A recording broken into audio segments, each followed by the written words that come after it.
Here's a mini video on why you should finance your car. We're in a day and age where not all debt is bad debt. Now, as someone who bought their first car cash but now finances their car, here are all the reasons and here's the tea on why you should finance your car or lease it. Let's talk about why financing things is the best thing you can do with your money. I'm just gonna lease the car. I don't think paying cash makes sense. What do you mean? You're rich. Why don't you just pay cash? Well, although I could afford to pay cash for the vehicle, and paying cash is probably cheaper in the long run than leasing the vehicle, I like the idea of leasing. I get to. I guarantee you've been ripped off if you financed your car. Let's dive in. here's a mini video on why you should finance your car. We're in a day and age where not all debt is bad debt. Now this video is directed more towards the people that haven't bought a house yet, haven't bought their dream cars yet, and such like that, or just want to increase your net worth overall. You have to build your credit history. And in order to build your credit history, you need debt. Make sure you have enough money to pay for your payments as well as doing it monthly on time. Now even though you're gonna get comments on, oh, the bank owns your car, the people saying that don't know how to build credit. Now let's say you're 24 years old and you want to go ahead and go buy a house, but you have no credit history. You're not going to be accepted for your mortgage. By financing your car, you're going to be showing the bank that you have credit history and you're making the payments on time monthly, and that you've made big purchases in the past before. This all will help build your credit score. There's also companies that will give you small loans that you pay off monthly. Try to find different ways that you can finance your stuff, maybe multiple cars or personal loans. Just make sure you're doing it responsibly and that you have the money to pay for it, or else you're going to be ruining your credit rather than building it. Hot take and horrible take. No, you should not finance cars. And going to get a $400 or $500 a month car payment just so you can go buy a house in 2 or 3 years does not make sense. I mean, I bought my first house and I never had a car payment and I had good credit. I had credit cards I paid off full every single month and I never had any other debt, thankfully. People overemphasize the credit score. And yes, in theory, could you get a better credit score if you have a car loan, but then you're paying interest on the car loan. You might not even need the car. So there's no reason to just go getting a car loan just to try to increase your credit score. I think people buy too much car than they can afford, and a lot of people go into this saying, hey, I can afford this comfortably, and then life happens and they can't. And then you have a $500 a month car payment, then you get yourself a $3,000 a month housing payment, then you got student loans, you got credit card debt, and it all just adds up. Do not go get a car loan just so you can buy a house one day. As someone who bought their first car cash but now finances their car, here are all the reasons and here's the tea on why you should finance your car or lease it. My first car I wrote off within 2 months, and then I decided I want a 5-door hatchback which can get me from point A to point B, and I want to enjoy driving it. When I was looking around for the car that I wanted, I went with the view that I wanted to buy it in cash because that's what I've always known. I didn't know you can finance, lease, whatever. Sounds silly, but me and my family were so in the dark about all of that because we've always bought our cars in cash. So I went to all these different dealerships, went to BMW, went to Mercedes, went to all these places, and nothing was really appealing to me.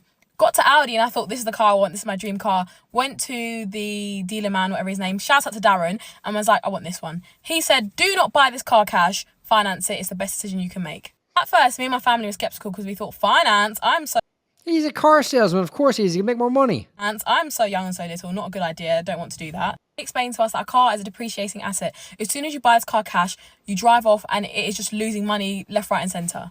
So there are different types of finance. You can get PCP, you can get HP, you can also get leasing, and I think that whether you finance the car or you buy it cash, the second you drive it off the lot, it depreciates. So it doesn't lose less value when you finance it versus buy it cash.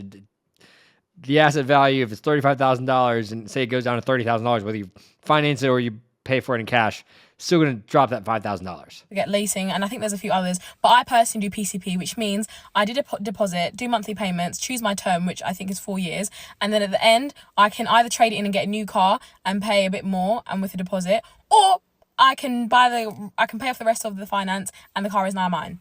As someone who also doesn't know about car maintenance, it's so helpful because if you buy a newer car, I got my car in 2020 and it's 2019. In the first 3 years, you don't have to worry about MOT. So that was something that I didn't have to do. And anything that came within services, inspections, whatever, Audi would call me. This is the time you need to do it. Book it in. It's sorted for me. That's something I didn't have to worry about.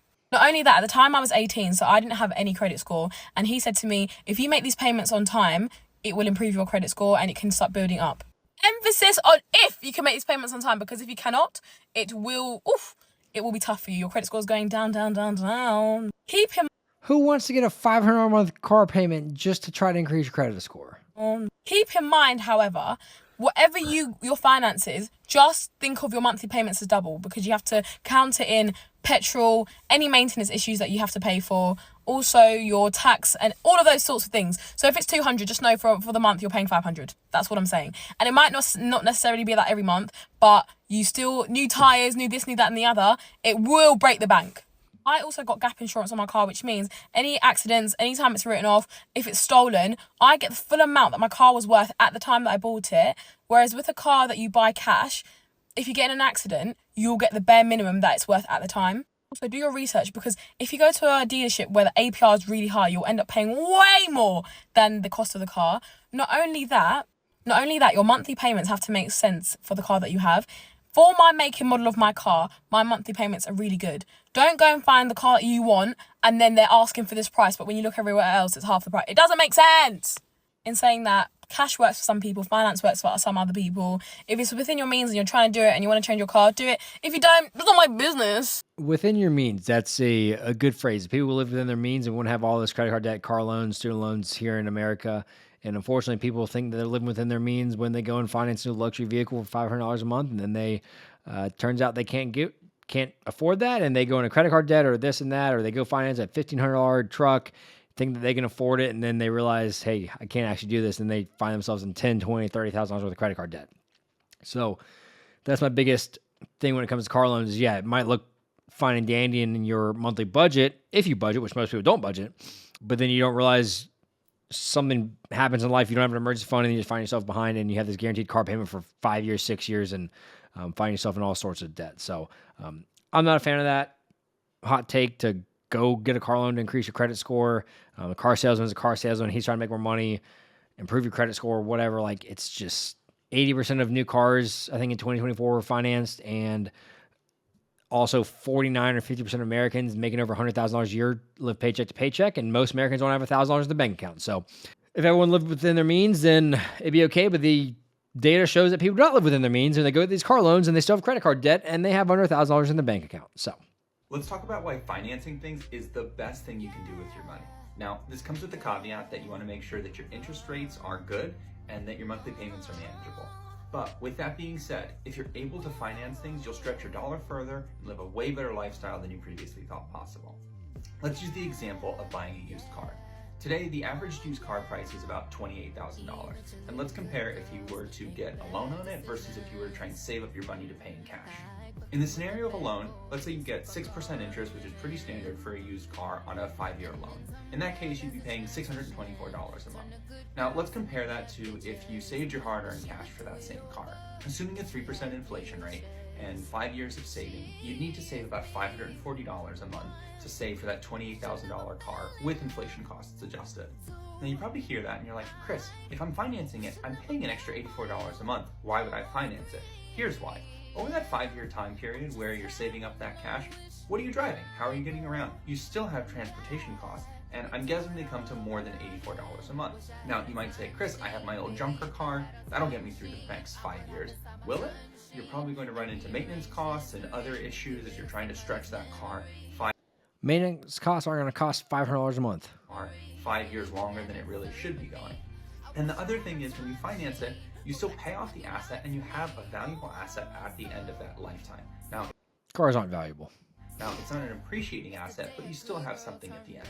Ultimately, when you finance something, you're able to have today what you usually spend years saving for, and you have that asset at the end of the lifetime. Financing opens up a whole world of possibilities, and if done correctly, it's great.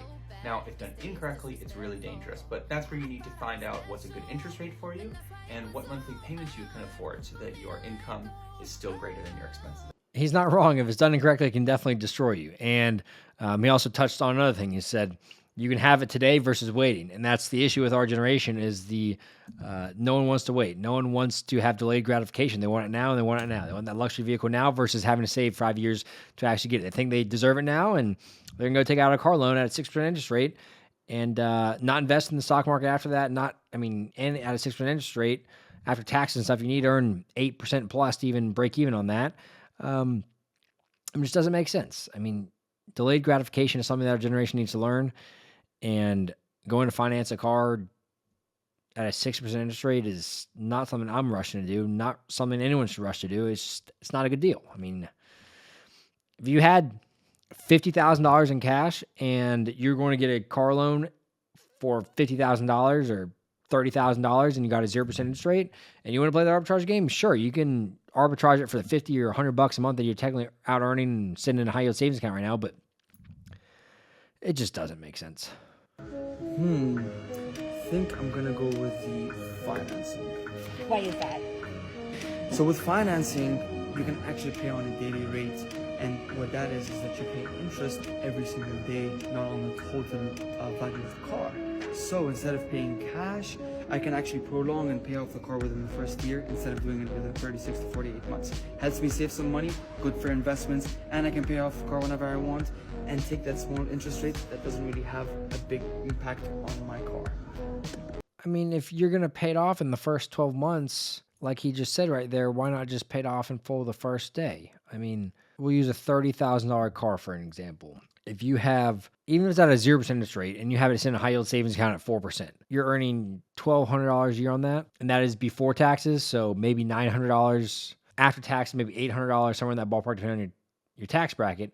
So you're trying to arbitrage $70 a month after taxes. And that's not even going to be that because you said you're paying it off over the course of the first year. I mean, yes, flexibility, whatever, but like that's at a 0% interest rate. If you're at a 5%, 6%, 7%, like doesn't make sense. So it's these little hacks. No one became a millionaire by financing a $30,000 car and trying to arbitrage 1 or 2 or 3% percentage points on that. Like that's just not how it happens. It's not how real people build wealth. Don't forget, I'm also just a girl. Ooh, Standing in front. ooh, that hurts. 9% for 75 months? It's over 6 years. I mean, you got to be paying that thing down as quickly as possible. I mean, you're not even out earning that even close without any risk anywhere else. I mean, in a high yield savings account, you're earning 4%, so you're losing the game there. In an index fund, yeah, you might earn 9 to 12% on average, but that's before taxes and before risk. 9%, that hurts. That hurts. Hey, Lindsberg. Hey, what's up? I'm 23 and ready to finance my first car loan. Okay. What questions should I be asking before I do? Oh, that's a great question to ask. Never sign a loan if you don't know the answer to these. See what he's got. Number one, what's my interest rate? Number two, how long is the duration of my loan or the loan term? It's amazing how many people sign up for car loans and you ask them what is the interest rate and what is the term of their car loan, and they don't know those key numbers. Number three, how much is the total cost of the car?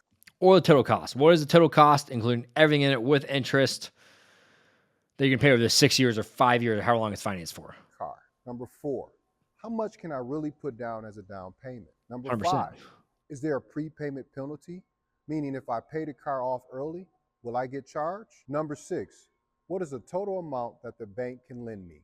These are some great questions to ask, and don't sign a loan until you know the answer. Honestly, great advice right there. I mean, these are things. If you don't know these key numbers to a loan, then why are you signing this loan? I mean, this is something you're going to be signing for 5, 6, 7 years. And if you don't know those key numbers, then you're just screwing yourself, because if that interest rate is horrible, you don't understand it. If you don't know how much that car is actually going to cost you over the life of the loan, you're just put yourself in a bad situation, and you're going to be trying to, just run around with without a plan. So, and that's great advice. I mean, the money guys have a great rule that if you're going to finance a car, 23-8 rule, you put 20% down, term is only 3 years, and it's no more than 8% of your gross income. If you're going to finance a car and you go that route, you have a paid off car within 3 years, and you put 20% down and you live and below your means on that. I think that is a great route. If you go car loan, I prefer no car loan route, but if you're going to do a car loan, 3 years or under, I think is a great route to go. I'm just going to lease the car. I don't think paying cash makes sense. What do you mean? You're rich. Why don't you just pay cash? Well, although I could afford to pay cash for the vehicle, and paying cash is probably cheaper in the long run than leasing the vehicle, I like the idea of leasing. I get the Leasing is the most expensive way to drive a vehicle. brand new car every 3 years. I'm always under warranty, so I don't have to worry about any headaches. I always get a loaner in service. And the best part, I get to keep my money invested in the stock market and all my other investments, and I don't have to worry about taking a big chunk of change and putting it into a vehicle. I do zero down, and I get a payment that I can actually write off against my business. So it's a win-win for me. And at the end of the lease, I have options, not obligations, that protect me as the consumer. Wait. You said options, not obligations? What do you mean by that? Yeah, you get 3 options at the end of your lease. So let's say it's the best car I've ever owned. Well, I can just buy the car at the end of the lease. You guys will tell me how much I can buy it for, so I already know that number. 2, say it's the worst car I've ever owned. It's like a lemon. Well, I just give it back to you guys, and I want nothing to do with it, and you guys worry about it. Or 3, the most likely event, because I've leased so many cars with you, you guys are actually going to give me special discounts and incentives as a loyal customer to release another. And that's why I continue leasing. It's just too easy. Leasing is the most expensive way to own a car. And I think if you are worth millions and millions of dollars and have a phenomenal income and you want to lease a car and you know it's the worst financial decision when it comes to buying a car or having a car that you can do, then sure, do it. I mean, I have a friend that leases his cars and he's a car enthusiast and he's worth a lot of money. Him leasing a car for $500 a month is nothing and he doesn't care. He wants a new car and he enjoys that. For the average American, leasing a car is not a smart decision. A lot of people say, I'm going to go lease it because I can write it off for my business or this or that. Well, sure. If you have a $800 a month lease and say you write that off, that's $9,600 a year. So say your income bracket is about 30%. Yeah, you're saving $3,000 in taxes by spending $10,000. So you're still losing $7,000. You're better off just not doing that, and you have $7,000 more dollars that you didn't spend. So a lot of people justify car purchases on their business saying that, hey, I can write stuff off, but like you still have to spend money to write stuff off. It's not, you're not just saving $3,000, you're spending $10,000 to save $3,000. So yeah, car leases, if you're rich and you want to do that, I'm not going to argue with people who are already rich. I'm going to argue with people who want to be rich and they're doing things that they should not be doing. Going to finance or going to lease a car for $800 a month when you are making $100,000 a year is not a smart decision at all. If you're worth $10 million, making $1 million a year, I don't care what you do with your money as long as you live under your means. Like, the way to always go with a car is buy it outright if you can, secondhand, and 3 to 5 year old. That is like the sweet spot where it's depreciated enough at someone else's expense and it won't depreciate as much when you have it. If you are someone who doesn't mind making the less financial savvy choice and wants a nice, cool car every couple of years, but is happy to pay with the extra cost that comes with it, then rent. That's the mindset or the approach to take those two with. When it comes to rent in the UK, there's different ways to rent. There's lease, PCP, getting a bank loan. The way to approach that is think about how long you're going to have that car for and what the price is for owning it for that specific period. Figure out what the total cost of ownership is, calculate those out. Spot on. Best way to buy a car is paying for it in cash and buying a used car 2 to 5 years old. You get a lot of that depreciation in the first 2 years and then it starts to level out. And then she talked about PCP and leasing and bank loans in the UK, but I mean, in America, leasing and financing cars. The issue is if you finance a car, you need to know your numbers left and right. You need to have a plan to pay it off faster. What is your interest rate? That's the biggest thing. A lot of people don't know the interest rate on their car loans, and that screws them. And the other thing is people go into a car dealership saying, hey, I want to have a $400 a month car payment. And the car dealers are like, okay, well, that could get you a $30,000 car. But instead they go, what about this car? This car is nice. This is $35,000 or $40,000. We'll just extend the loan from 5 years to 7 years, 8 years. What are those numbers are? And they just extend it out and just screws you in the long run, and you end up paying more for that car.